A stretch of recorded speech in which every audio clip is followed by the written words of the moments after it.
بسم اللہ الرحمن الرحیم۔ آج کی کہانی حضرت ہود علیہ السلام لے کر شمس بھٹی آپ کی خدمت میں حاضر ہے۔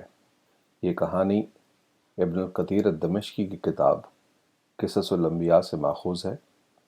اپنی آراء سے ضرور آگاہ کیجیے گا۔ حضرت ہود علیہ السلام کو قوم عاد کے پاس نبی بنا کر بھیجا گیا۔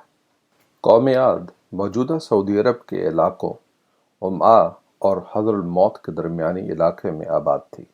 یہ ایک عرب قبیلہ تھا جو عرب کے صحراؤں میں آباد العرب العربہ قبیلوں میں سے ایک تھا۔ یہ لوگ پہاڑوں کو تراش کر اپنے مسکن بنانے کے ساتھ ساتھ قلعہ نما عمارات بنانے میں بھی مہارت رکھتے تھے۔ ان کی ایک خاص بات یہ بھی تھی کہ یہ اپنی رہائش کے لیے بلند و بالا خیمے تعمیر کرتے جنہیں بلند اور مضبوط ستونوں سے تقویت دی جاتی۔ قوم عاد طوفان نوح کے بعد پہلی قوم تھی جنہوں نے بت پرستی کی ابتدا کی۔ وہ 3 بتوں کی پوجا کیا کرتے تھے جن کے نام سمد، سمود اور ہور تھے۔ جب شرک اور گناہ حد سے بڑھے تو اللہ تعالیٰ نے اپنے کرم سے اسی قبیلے سے حضرت ہود علیہ السلام کو نبی بنا کر بھیجا تاکہ آپ اللہ کے حکم سے انہیں توحید کی دعوت دیں اور صراط المستقیم پر چلنے کی ہدایت فرمائیں۔ ایک روایت کے مطابق حضرت ہود علیہ السلام سے عربی زبان کی ابتدا ہوئی۔ حضرت ہود علیہ السلام نے اپنی قوم کو اللہ تعالیٰ کی وحدانیت پر کامل ایمان کی تبلیغ کی اور انہیں اپنے مشرکانہ اعمال ترک کر کے اللہ کے بتائے ہوئے اطوار زندگی اپنانے کی ہدایت کی۔ لیکن جیسا کہ گناہ گار اقوام کا وتیرہ رہا ہے، قوم عاد کے اکابرین نے بھی اس پیغام حق کو جھٹلایا اور حضرت ہود علیہ السلام پر جھوٹ بولنے کا بہتان باندھا۔ حضرت ہود علیہ السلام نے انہیں ان سے پہلے آنے والے باطل اقوام پر آئے اللہ کے عذابوں کی تفاصیل سے بھی آگاہ کیا تاکہ وہ ہدایت پا سکیں، لیکن وہ ٹس سے مس نہ ہوئے۔ حضرت ہود علیہ السلام نے اپنی قوم کو ان پر اللہ کے انعامات یاد کروائے لیکن وہ نہ بدلے۔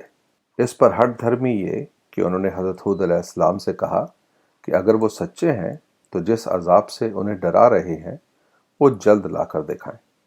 حضرت ہود علیہ السلام نے واضح کیا کہ وہ اس حق گوئی کے نتیجے میں اپنی قوم سے کسی انعامیت رتبے کے خواہش مند نہ تھے اور ان کے لیے اللہ تعالیٰ کی خوشنودی ہی سب سے بڑا انعام تھا۔ وہ تو صرف اپنی قوم کی فلاح چاہتے تھے تاکہ اللہ کے رحم و کرم سے ان پر رحمت کی بارش ہو اور اللہ کے احکامات بجا لانے کی برکت سے انہیں مزید خوشحال اور طاقتور بنا دیا جائے۔ آپ نے قوم عاد کو متنبہ کیا کہ نافرمانی کی پاداش میں ان پر اللہ تعالیٰ کا عذاب نازل ہوگا اور انہیں فنا کر دیا جائے گا، لیکن اس قوم نے آپ کی ہر ہدایت سنی انسنی کر دی۔ ان کی اس روش سے دل برداشتہ ہو کر حضرت ہود علیہ السلام نے اللہ سے مدد کی درخواست کی تاکہ ان نافرمانوں کو ان کے گناہوں کی پاداش میں قرار واقعی سبق سکھایا جا سکے۔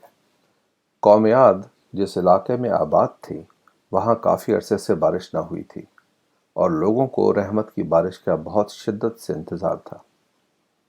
ایک دن انہوں نے مغرب کی طرف سے گہری کالی گھنگھور گھٹاؤں کو امڑتے دیکھا تو ان کو بارش برسانے والے بادل سمجھ کر بہت خوش ہوئے۔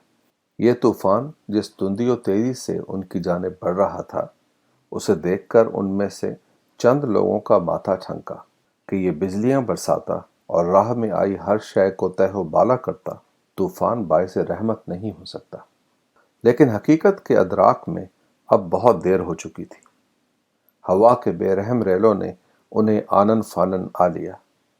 ہوا کے بگولے اس قدر طاقتور تھے کہ کیا انسان، کیا حیوان اور کیا جمادات سب ہی سوکھے پتوں کی مانند بے بسی کی تصویر بنے ہوا کے بے رحم دھارے میں بہنے لگے۔